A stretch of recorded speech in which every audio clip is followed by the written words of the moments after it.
Olá, querido irmão, querida irmã. Este é o programa Tesouro da Igreja. E eu, Luiz Carlos, estou com você aqui, estudando, meditando sobre o Catecismo da Igreja Católica. É a nossa doutrina. Então devemos conhecê-la profundamente e dignamente como ela deve ser conhecida. Porque isso é bom para nós. Quanto mais conhecermos a doutrina católica, mais sabedoria teremos para dirigir nossas vidas e ajudar os outros. Quanto mais conhecermos a doutrina católica, seremos homens mais livres, no sentido de agir segundo o que Deus quer. Porque a liberdade plena do ser humano está em fazer a vontade de Deus. Tem muita gente que pensa, mas eu fazer a vontade de Deus, eu estou acorrentado a Deus, estou atrelado a Deus, estou sendo escravo de Deus. Aí como é que eu sou livre, Luiz Carlos? Então, a nossa liberdade, a verdadeira liberdade nós só encontramos em Deus. Quanto mais nos aprofundarmos em Deus, quanto mais conhecermos a Deus, quanto mais amigos de Deus, quanto mais fizermos a vontade de Deus, mais livres seremos, porque o amor de Deus nos liberta. Querido irmão, querida irmã, o amor de Deus nos liberta. É como diz o Evangelho de João, capítulo 8, 32, fala dessa liberdade. Seremos verdadeiramente livres se estivermos em Deus, se estivermos no Senhor, se acreditarmos em Deus, acreditarmos no Senhor, buscarmos a Ele, seremos verdadeiramente livres. É isso que fala Jesus em João 8,32. Então a liberdade que vem de Deus é uma liberdade real, é uma liberdade, como que eu vou explicar? É uma liberdade que só pode vir de Deus e que garante ao homem que ele é livre. Quanto mais eu me aproximar dessa liberdade que vem de Deus. Então vamos pensar assim. Quanto mais eu estiver atrelado a Deus, ok? Quanto mais eu estiver abraçado em Deus, junto de Deus, submisso a Deus. Então vamos usar a palavra submissão. Quanto mais eu estiver sujeito a Deus, melhor dizendo. Quanto mais eu estiver sujeito a Deus, mais obedecendo a Deus, mais livre eu serei. Por quê? Porque a liberdade de Deus é que me liberta da minha própria liberdade. Ela me liberta do que eu penso que é liberdade em mim. O que eu penso que a liberdade muitas vezes não é? Quando eu quero seguir os meus desejos. Quando eu quero seguir as minhas vontades. Mesmo sendo contra as vontades de Deus, mas eu quero seguir a minha vontade. Quero fazer o que eu quero. Eu quero, vamos dizer entre aspas, mandar em mim. Não quero que Deus mande em mim. Bem, então aí eu sou escravo de mim mesmo, porque eu, pobre criatura, não tenho liberdade em mim mesmo. Eu não crio a liberdade. A liberdade vem de Deus e nos é dada. Deus nos dá a liberdade. Então, quanto mais eu pensar que fazendo a minha vontade eu sou cada vez mais livre, pelo contrário, eu estou me amarrando em mim mesmo, me atrelando em mim mesmo, me acorrentando em mim mesmo e sendo escravo dos meus desejos, que são humanos e são finitos e que não levam a lugar nenhum. Agora, quanto mais eu me aproximar de Deus e buscar Deus, mais livre eu serei. Então veja aí que é algo que é até meio contraditório, não é verdade? Você vai estudar a liberdade, aí você vai falar, puxa vida, mas é um caso meio contraditório. Mas é verdade, né? Assim é o que ensina o Evangelho. Bem, querido irmão, querida irmã, estamos aqui, então, estudando a nossa doutrina católica. Estamos na segunda parte, ou melhor, na segunda sessão, primeira parte, que é a parte da profissão da nossa fé. Estamos na segunda sessão, que tem como título aí os símbolos da fé. Dentro dessa segunda sessão, estamos no capítulo 1, que tem como título Creio em Deus Pai Todo-Poderoso, Criador do céu e da terra.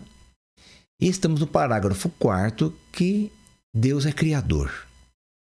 Então, estamos estudando como que Deus cria as coisas.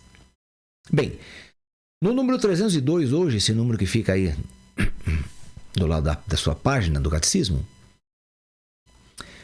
que eu gosto de chamar de versículo, não é? Tem gente que fala, é parágrafo. Não, mas não é parágrafo, então eu gosto de chamar de versículo. Número 302. Tem um título aí, Deus realiza o seu projeto, a divina providência. Falei para vocês que nós temos aí o baluarte da comunidade Cantate, é a mãe da divina providência.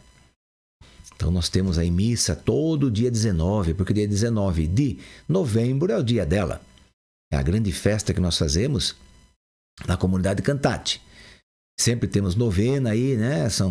Que antecede então ao dia 19. Começamos a novena aí, claro, 9 dias antes, e no 10º dia, então, nós comemoramos. Então você pode participar, mas todo dia 19 de cada mês tem missa na comunidade Cantate, em homenagem, então, à Mãe da Divina Providência. Vamos lá. A criação tem a sua bondade e a sua perfeição próprias, mas não saiu completamente acabada das mãos do Criador.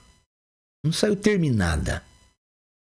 Ela é criada em estado de caminhada, como diz em latim, in statu vie, para uma perfeição última a ser ainda atingida, para a qual Deus a destinou. Chamamos de divina providência as disposições pelas quais Deus conduz a sua criação para esta perfeição. Então vamos lá. Livro da Sabedoria, capítulo 8, versículo 1. Então, primeiro versículo do capítulo 8 de Sabedoria. Deus conserva e governa com a sua providência tudo o que criou. Então, governa e conserva tudo o que criou. Ok. Ela estende, quer dizer, a providência estende com vigor de um extremo ao outro e governa o universo com suavidade. Então, a divina providência, ela faz isso. Ela governa o universo com suavidade, de um extremo até o outro, diz o livro da Sabedoria. Agora, a carta aos Hebreus, capítulo 4, versículo 13, diz: Pois tudo está nu e descoberto aos seus olhos, mesmo os atos dependentes da ação livre das criaturas. Mesmo os atos dependentes da ação livre das criaturas. Você é livre para fazer o que quiser. Sim, é verdade. Mas tudo que você fizer depende, né? Depende aí da providência de Deus. Vamos entender isso. O testemunho da Escritura é unânime, quer dizer, é único. A solicitude da divina providência é concreta e direta.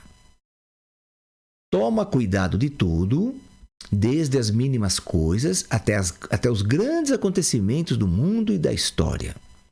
É verdade, né? Jesus diz no Evangelho que os fios de nossa cabeça estão todos contados.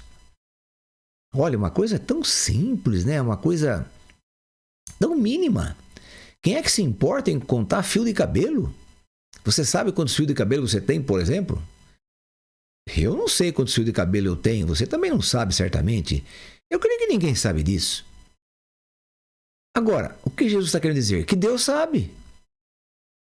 Deus sabe. Porque os fios da sua cabeça, os fios de cabelo da sua cabeça estão contados. Então, é uma mínima coisa, algo que ninguém se importa com isso. E, no entanto, Deus se importa. Veja, que coisa interessante. E também ele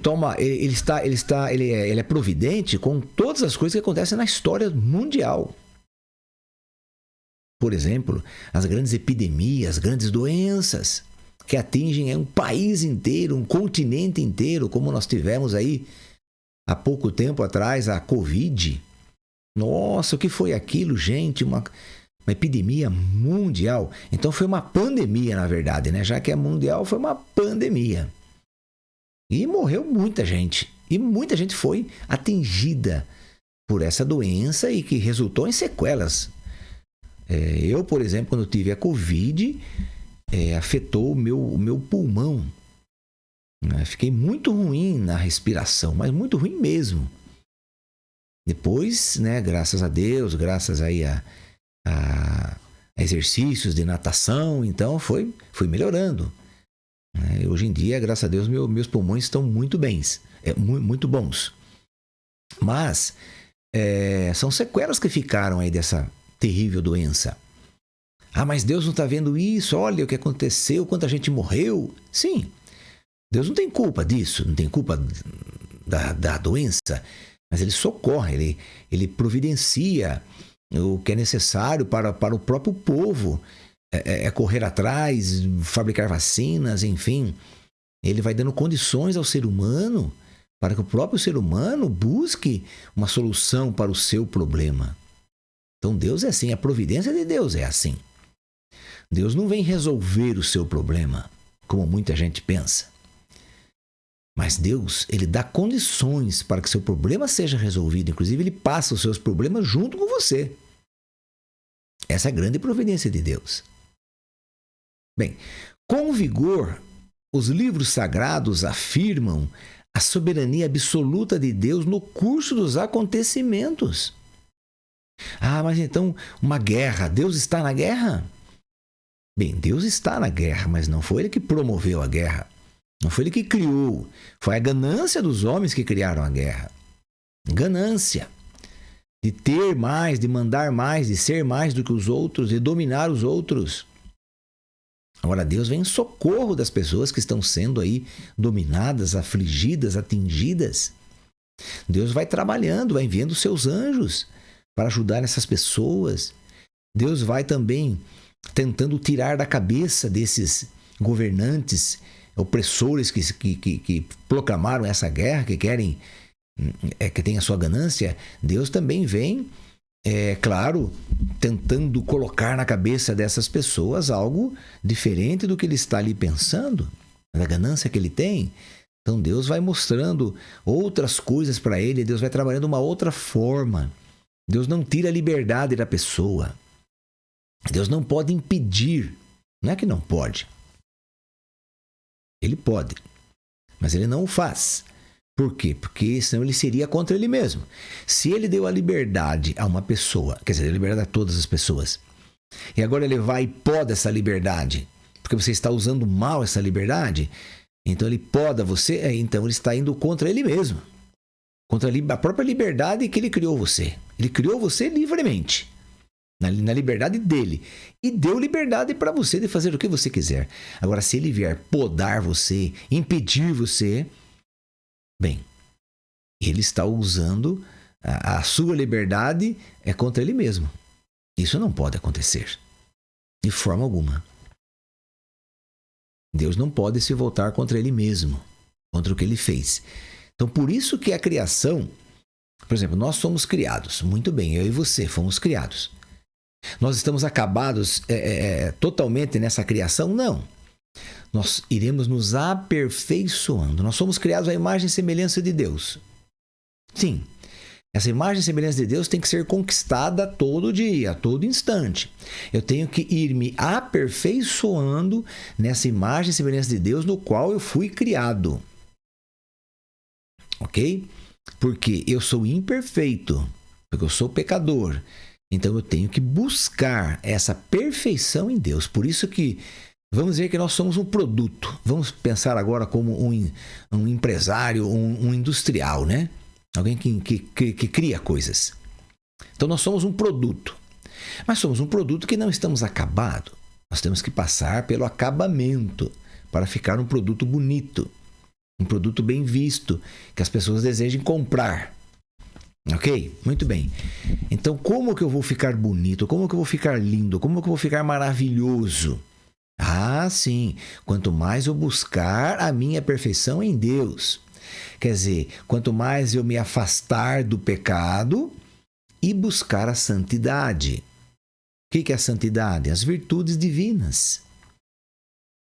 Você amar, perdoar, considerar outro seu irmão, e você ajudar este irmão, nunca desejar o mal.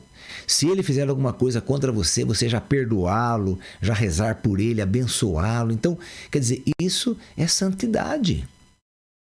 É eu ir me aprimorando, ir melhorando a cada dia, não piorando. Não tendo desejo de vingança, de ódio, de raiva. Não, você vai ver agora o que eu vou fazer para você. Então, isso eu estou piorando. Eu estou sendo pior do que aquele que me fez aquilo. Não é? Então, se alguém faz alguma coisa para mim e eu faço para ele também da mesma forma, bem, eu sou pior do que ele então. Porque estou revidando, estou pagando com a mesma moeda. Então, se eu acho que o que ele fez para mim... Olha, pense assim. Se eu acho que o que uma pessoa fez para mim é horrível, horrível, o que ele fez para mim é horrível. É algo assim terrível. Agora eu vou fazer o mesmo. Assim, eu já vi o que ele fez. Julguei que é terrível. Se eu fizer o mesmo, eu estou sendo pior do que ele, porque eu sei que o que não deve ser feito e estou fazendo. Quem sabe aquela pessoa fez, não sabendo o que estava fazendo.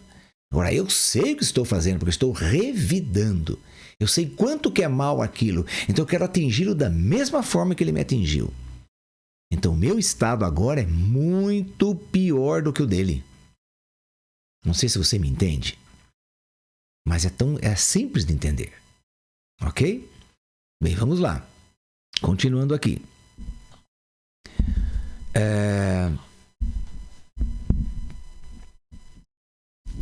O nosso Deus está no céu e faz tudo o que deseja. Salmo 115, 3. Sim, ele faz o que ele deseja, claro, porque ele é livre. Ninguém obriga a Deus a fazer as coisas. Assim como Deus não vai obrigar você a fazer as coisas também. Você é livre para fazer o que você quiser, então Deus é livre também. Ok? Então ele faz o que ele quer, sim. Agora, Deus... E de Cristo? De Cristo se diz o quê? Então falamos aí do Pai que está no céu. E de Cristo que veio na terra? O que se diz dele? Bom, o livro do Apocalipse 3, capítulo 3, versículo 7 diz: Ele é o que abre e ninguém mais fecha. E se ele fecha, ninguém mais abre. Diz o Apocalipse 3, 7. Então esse é Jesus Cristo, que também é Deus, claro, junto com o Pai. Então, quer dizer, se ele toma uma decisão na liberdade dele, ele está tomada a decisão. Se ele, na sua liberdade, ele resolveu morrer por cada um de nós, então essa decisão está tomada. Ok? Se ele abriu o caminho para nós no céu, o caminho está aberto. Ninguém pode fechar esse caminho que ele abriu no céu para nós.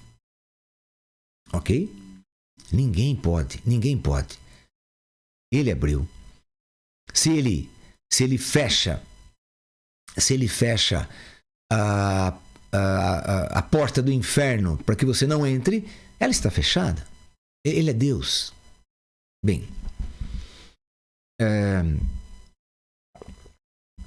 o livro dos Provérbios 19, 21 vai dizer: muitos são os projetos do coração humano, mas é o desígnio do Senhor que permanece firme. Quer dizer, nós temos muitos projetos, mas o que deve permanecer é o desígnio do Senhor. O que Ele tem preparado para nós. Então, Deus preparou para nós, para mim e para você, querido irmão, querida irmã, o céu. O céu é a perfeição de Deus. Mas para nós chegarmos no céu, nós temos que melhorar enquanto criatura de Deus. nós temos que melhorar, irmos caminhando para melhorar cada vez mais, nos aperfeiçoarmos. E nós só nos aperfeiçoamos em Deus. Não tem como nos aperfeiçoarmos sem Deus, porque nós somos criados para Deus. Se nós somos criados para Ele, nós temos que nos prepararmos nele. Por isso que o padre diz na missa, uma das razões que o padre diz na missa, por Cristo, com Cristo e em Cristo. Quer dizer, eu fui criado por Cristo, sim, porque o verbo que se encarnou é Cristo, então, mas o verbo que criou todas as coisas, nós sabemos disso, já estudamos isso. Então nós fomos criados por esse verbo, que depois se encarnou, fomos criados por Ele, porque Ele se tornou um de nós, e nele, e em Cristo, quer dizer, nele, nós estamos dentro dele agora, pelo batismo. Habitamos dentro do corpo de Cristo. Então, temos que nos aperfeiçoar em Cristo, sermos outro Cristo. Este é o grande desígnio de Deus. Bem, assim vemos, o número 304 agora, né? Assim vemos o Espírito Santo, autor principal da Escritura, atribuir muitas vezes ações a Deus, sem mencionar segundas causas, ou causas segundas, como está aqui. Esta não é uma maneira de falar primitiva, mas uma forma profunda de lembrar o primado de Deus e o seu senhorio absoluto sobre a história e o mundo, e de assim educar para a confiança nele. A oração dos Salmos é a grande escola desta confiança. Como está aí no Salmo 22, por exemplo, né? Capítulo 32 vai dizer isso, não é? Bem, aqui vemos então que é o primado de Deus. Qual que é o primado de Deus? Bem, o que é um primado? Primado é o que a pessoa é ou vai ser a partir daquele momento. Então, por exemplo, o primado de Pedro, de São Pedro, que nós conhecemos aí, o nosso querido São Pedro. Qual é o primado dele? O primado que Jesus o escolheu para ser o chefe da Igreja Católica. Aliás, a única igreja que Jesus criou. Então, Jesus confia a Pedro a igreja que ele criou. Coloca nas mãos de Pedro. Então, o Pedro vai ter ali um ministério. Um ministério que é cuidar dessas ovelhas, desse rebanho. É o que Jesus fala. Pedro, apacenta os meus cordeiros. O que é apacentar? É cuidar. Muito bem, então aqui falamos de Pedro como o primado dele, para dar exemplo. E qual que é o primado de Deus? Qual que é o primado de Deus? O que Deus faz? Deus ama. E nesse amor ele quer criar as coisas. Então lembrar aqui, né? Lembrar de uma forma profunda o primado de Deus. O primado de Deus é que ele é absoluto, ele é amor, ele é misericórdia, ele é onipotente, é onisciente, onipresente. Ele é o Deus todo-poderoso. Esse é o primado dele. Temos sempre lembrar desse primado de Deus, para vermos quanto nós não somos nada. Em comparação a Deus, não somos mesmo. Então, lembrar o primado de Deus, o seu senhorio absoluto sobre a história e o mundo. Quer dizer, ele é o Senhor todo-poderoso, ele domina todas as coisas. E tem mais, Deus tem um desígnio para o mundo, e esse desígnio nunca será vetado pelos homens ou pelos demônios, nunca. Deus tem um desígnio no mundo. Por exemplo, ele fundou a igreja. Nunca essa igreja será derrotada, nunca essa igreja será destruída, nunca. Porque está no primado de Deus fazer isso. Entende? A igreja nunca será vencida, nunca será destruída, nunca desaparecerá. Como tantos impérios e imperadores já tentaram destruir a igreja. O mais recente agora é o comunismo, né? O comunismo quer destruir a igreja católica. De todo jeito. Destruir completamente. Então, vai conseguir? Não vai de jeito nenhum. Mas de forma alguma. Não porque eu quero isso, porque eu concordo com isso, não concordo. Não, isso não pertence ao ser humano. Porque é um primado de Deus, é um primado divino. Jesus instituiu a Igreja Católica. E ele é Deus. Então, se ele instituiu, é um primado dele. Nós podemos ir contra a igreja? As pessoas podem ir contra a igreja? Pode. Pode bater contra a igreja, destruir algumas comunidades, matar pessoas, católicos, bispos, padres? Pode, já fizeram isso tantas vezes. Posso lá, como um comunista, eu posso entrar na igreja e destruir o sacrário? Colocar as hóstias no chão, pisar em cima delas? Sim, posso sim. Como um comunista, né? Vou fazer isso, ótimo, tudo bem. Mas não destrói a igreja. Não destrói. Porque é um desígnio de Deus. É um primado que pertence a Deus. Ninguém pode ir contra isso. Assim como o desígnio que Deus tem para você. Ninguém pode destruir o desígnio que Deus tem para você, meu querido irmão, minha querida irmã. O que Deus tem para você, o que Ele preparou para você, ninguém pode tirar de você. A não ser você mesmo. A não ser que você não queira. A não ser que a sua opção na sua liberdade seja: não quero servir a Deus, quero servir a mim mesmo, quero servir aos meus projetos, aos meus propósitos, quero servir ao meu egoísmo, quero servir ao meu desejo. Então sim, aí você, o seu desígnio preparado por Deus está lá. Só que você não vai corresponder a esse desígnio por sua livre e espontânea vontade. Mas alguém pode impedir isso? Não. Ninguém pode impedir. Só você mesmo pode. Então, querido irmão, querida irmã, né? Vamos encerrando aqui por aqui hoje. Amanhã daremos continuidade, então, ao estudo dessa providência divina, maravilhosa. Podemos entender um pouquinho mais sobre isso daí. Espero que você tenha entendido um pouquinho sobre a providência de Deus. Vamos pedir à mãe da divina providência.